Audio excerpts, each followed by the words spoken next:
12 घंटे काम करते हो, 10,000 रुपए भी नहीं मिलते, तो इसका मतलब क्या होता है कि आप 25-20 हजार रुपए मालिक को कमा के देते हो और मालिक आपको 10,000 रुपए भी नहीं देता। गारंटी होना चाहिए। अपने बच्चों को अच्छी स्कूल में भेज सके, अपने बच्चों को अच्छी तालीम दे सके, एक अच्छा घर हो, मैंने बोलता तो बंगला होना चाहिए, मगर एक अच्छा घर होना चाहिए। अगर बीमार हो गया तो उसकी कोई सुविधा होनी चाहिए। और हमारे बच्चे जो नई जनरेशन है उनका कोई भविष्य बनने की स्थिति होनी चाहिए, मगर यहाँ तो कुछ भी नहीं। पीढ़िया से पीढ़िया काम कर रहे हैं। मैं देखता हूँ, मैं यहाँ आता हूँ तो हमारे कॉमरेड मुर्तुजा जी है, हमारे कॉमरेड सेक्रेटरी है, आप लोगों को मैं देखता हूँ काम करते हैं, 12 घंटे काम करते हैं, 60 साल की उम्र के बाद भी काम करना पड़ता है, 65 साल का है तो भी काम करना पड़ता है, मगर जिंदगी नहीं बदल रही है। क्यों हो गया है? कोई अपना नसीब में कोई किसी ने लिखा है कि हम ऐसे रहेंगे? और वो सरमाएदार के नसीब में ऐसा लिखा है कि उसके बाद पैसा जमा ही होता रहेगा। तो ये क्यों होता है? ये कोई मैजिक नहीं है, कोई जादू नहीं है। एक सिंपल बात है कि हम संगठित नहीं है, हमारी ताकत नहीं है, मालिक हमको चूस रहा है और हम उसके ऊपर रोक नहीं लगा सकते। सिर्फ एक बात है, कोई नसीब का बात नहीं, कोई पुराने जन्म में अच्छा किया बुरा किया वो भी बात नहीं है। बिल्कुल एक बात है, मेरी माँ बहुत यानी वो भगवत गीता पढ़ती थी, वो बोलती थी कि दुनिया में जो होता है वो परमेश्वर ही करता है। तो मैं उसको पूछता था कि भाई कुछ लोग अमीर है, इतने अमीर है कि सारे उनके कुत्ते भी गाड़ी में घूमते हैं, और ऐसे लोग हैं कि मेहनत करने वाले लोगों को तो टाइम का खाना भी नहीं मिलता। तो तुम्हारा ये परमेश्वर ऐसा कैसा? तो मेरी समझ में नहीं आता है कि इंसान को जानवर की तरह जीने को मजबूर करने वाली स्थिति, इंसान के जो हक है वो चुराने वाली स्थिति, ये स्थिति को बदलना चाहिए। ये हर एक को लगता है। और मैं आपको बता दूं कि CI2 ऐसी संगठन है, 2 साल लगे, 10 साल लगे, 15 साल लगे, 20 साल लगे, हम मालिक को छोड़ते हैं किसी भी आगे।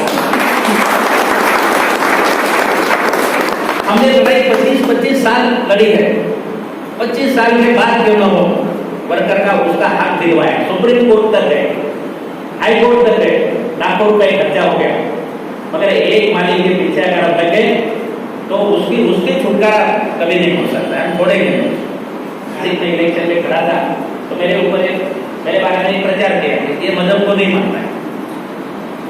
मालेगांव में भी अरे हिंदू मालिक है, हमारे किशोर के कंपनी का मालिक, MP शुगर का मालिक हिंदू है, और वर्कर कौन है? वर्कर भी हिंदू है, फिर क्यों चूस रहा है उनको? अगर हिंदू है तो क्यों उनको पगार बढ़ा के नहीं देता? क्यों उनको परमनेंट नहीं करता? क्यों उनके प्रोविडेंट फंड की चोरी करता है? तो मजहब का क्या मतलब है? मजहब तो निजी मामला है। आपको हिंदू रहना हिंदू रहो, मुसलमान रहना मुसलमान, क्रिश्चियन बनना है क्रिश्चियन बनो। डॉक्टर बाबा साहब अम्बेडकर ने पूरी छूट दे दी है। आपका कोई भी रिलीजन हो सकता है, आप रिलीजन बदल भी सकते हो। डॉक्टर बाबा साहब अम्बेडकर ने इंसान को पूरा फ्रीडम दिया है। मगर ये राजकारणी लोग, ये सियासी लोग क्या बोलते हैं? ये कम्युनिस्ट पार्टी के लोग, CI2 के लोग मजहब को नहीं मानते। हम बोलते हैं कि भाई तुम हिंदू हो, मंदिर में आराम से जाओ मगर दंगा मत करो। मुस्लिम हो, आप मस्जिद में आराम से जाओ, क्रिश्चियन है चर्च में जाओ, कोई प्रॉब्लम नहीं है। मगर रिलीजन का, मजहब का वापर करके जनता में फूट नहीं डालने का, जनता को गुमराह नहीं करने का, और जनता जो लड़ने के लिए एक आदमी उनके फाटाफूट नहीं करने का, यह हम बोलते हैं। क्या मुझे सब से अब डूब के मर जाएंगे, जाने किस हाल में होंगे मेरे भूखे बच्चे, ला मेरे बोल की कीमत मुझे खर्चा देना।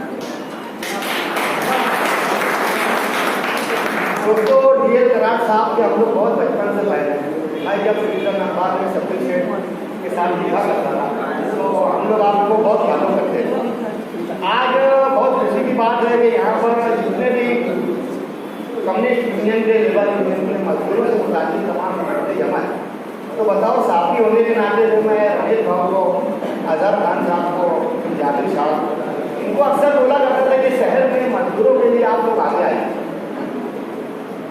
आज इंडस्ट्रियलिस्ट को लेकर, उद्योगपतियों को लेकर, ट्रांसपोर्ट वालों को लेकर, पैसे वालों को लेकर तमाम लीडरान, तमाम लोग एक जाए, मगर मजदूरों का शहर साफ दोस्तों यहाँ कोई ख्याल करने वाला नहीं। ऐसे में हर पार्टी मजदूरों से दूर रहती है ताकि सेठ लोगों से उनकी दुश्मनी ना हो। सामने बहुत लोगों ने निवेदन बात करा कि हर कोई इनसे एहतियात करता है, टकराता है। एक जमाना था इख्तिलाफ रूस के बाद से हमारे आकाबाई बैठे हुए कम्युनिस्ट पार्टी में मजदूरों का ताका बदला रहता, मगर मजदूरों को मुत्तहिद होने से इस शहर में रोक दिया गया। ये एक बहुत बड़ी साजिश थी। इसको शहर को बहुत दूरदर्श और नज़रबाज लोग समझते हैं कि इस शहर में मजदूरों को मुत्तहिद और एकजा नहीं होने दिया। उसके बाद में एक कम्युनिस्ट पार्टी जो अपनी तहरीकात को लेकर मुताबिक, इसमें बहुत लोग एजेड हो गए, बहुत ओल्ड हो गए, बहुत पुराने हो गए, इसमें नए लोग आ नहीं पाए। इससे जितना बनता है ये पार्टी फॉर्मेलिटी करते थे। लेकिन साहब इस शहर में मजदूरों का फीसद 60 है। मालेगांव शहर में 60% लोग हैं जो असंगठित मजदूर है, चाहे वो पावर लूम पर काम करता हो, चाहे साइकिंग में काम करता हो, प्लास्टिक मशीन में काम करता हो, या किसी भी शोबे के अंदर काम करता हो। तो ये मालेगांव ओरिजिनल में इसे मस्जिदों और मीनारों का शहर कहा जाता है, लेकिन उसके बाद में ये शहर मजदूरों का शहर है। सारा दिन अपना खून पसीना जलाने के बाद भी मजदूर के हाथ में आज इतना पैसा नहीं आता कि वो एक बेकार के साथ अपने घर जा सके। तो साहब मैं बहुत बड़ी तकरीर और बहुत बड़ा भाषण नहीं करना चाहता। आज जहाँ तमाम मजदूर नुमाइंदे लोग जमा हुए, मुझको आप लोगों पर देखकर खुशी होती है कि पैसे वालों के लिए तो सभी जीते हैं, मजदूरों के लिए जीने वालों आपको सलाम, और वो भी लाभ है। सिर्फ मेरी एक रिक्वेस्ट ये है कि कम्युनिस्ट पार्टी के थ्रू जितनी भी मजदूरों की यूनियन चलती है इनको एक ही हो जाना चाहिए।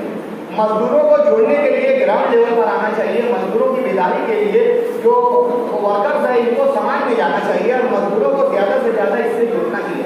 मालेगांव की बदकिस्मती ये है कि यहाँ पर मजदूर कभी भी संगठन नहीं बनाते, कभी यूनिटी नहीं बना पाते। कहीं इनमें तालीम की कमी है, कहीं इन्हें रोक दिया जाता है। इन्हें ये बोला जाता है कि अगर आप यूनियन के साथ जुड़ोगे तो तुमको काम पर से हटा दिया जाए। तो आप मजदूरों को इतने इत्मीनान दीजिए दोस्तों, इस समाज के लिए, इस तबके के लिए शहर में कोई नहीं है, सिर्फ वो इनका खुदा।